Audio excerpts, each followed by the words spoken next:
Pemirsa, sidang lanjutan dugaan korupsi pengadaan Chromebook oleh ex-Mendikbudristek berlangsung di hari ini. Sidang beragendakan pemeriksaan 3 orang saksi yang dihadirkan pihak terdakwa yang berasal dari Google Indonesia. Kita akan bergabung dengan jurnalis Metro TV ada Randi Alfaras langsung dari Pengadilan Tipikor Jakarta untuk melaporan selengkapnya. Selamat sore Randi, apa saja keterangan para saksi yang diperiksa di hari ini?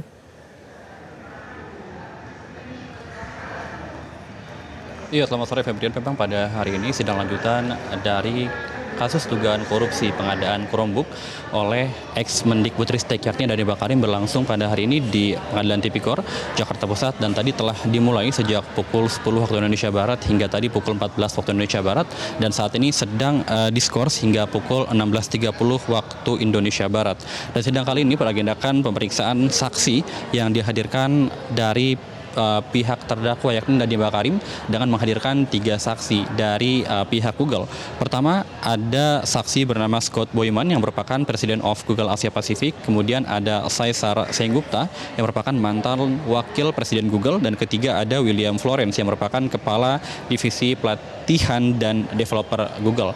Meski begitu, ketiga saksi tersebut tidak bisa hadir secara langsung di persidangan sehingga mereka harus memberikan keterangan saksi melalui sambungan Zoom dari satu ruangan yang sama di Singapura. Dan situasi ini yang sempat diungkap keberatan oleh pihak jaksa penuntut umum karena menurutnya perlu ada koordinasi terlebih dahulu dengan atas kejaksaan Singapura. Namun majelis hakim tetap menerima keterangan dari ketiga saksi tersebut.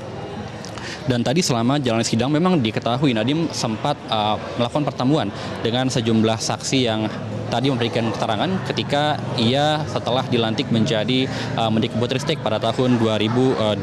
Namun Nadiem mengakui tidak ada kesepakatan apapun yang diperoleh ketika bertemu dengan pihak Google tersebut. Bahkan juga tadi diakui juga oleh 3 saksi tersebut tidak ada kesepakatan utamanya terkait dengan Chromebook ketika mereka bertemu. Bahkan juga dari pihak Mendikbudristek juga ini banyak mengajukan pertanyaan sehingga membuat pesimis dari pihak Google untuk bisa mengadakan Chromebook di Indonesia.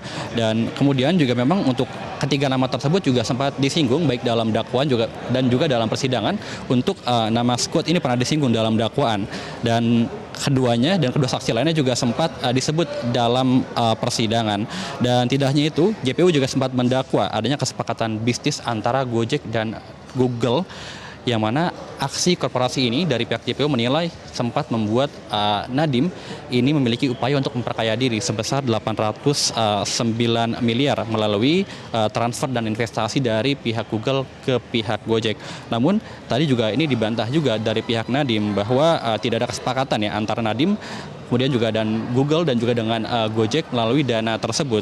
Dan bahkan juga tadi disebutkan dari pihak keterangan saksi kalau atas dasar investasi tersebut ini didasari oleh adanya potensi yang dinilai oleh pihak Google terhadap Gojek yang merupakan perusahaan yang bisa memiliki inovasi sehingga ini tidak ada hubungan konflik of interest terhadap status Nadiem sebagai Mendikbudristek pada saat tersebut.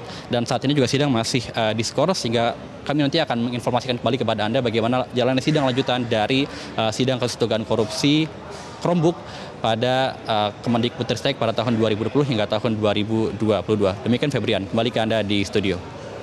Randi Alfaras, terima kasih atas informasi Anda. Selamat kembali bertugas. Jelajahi cara baru mendapatkan informasi. Download Metro TV Extend sekarang.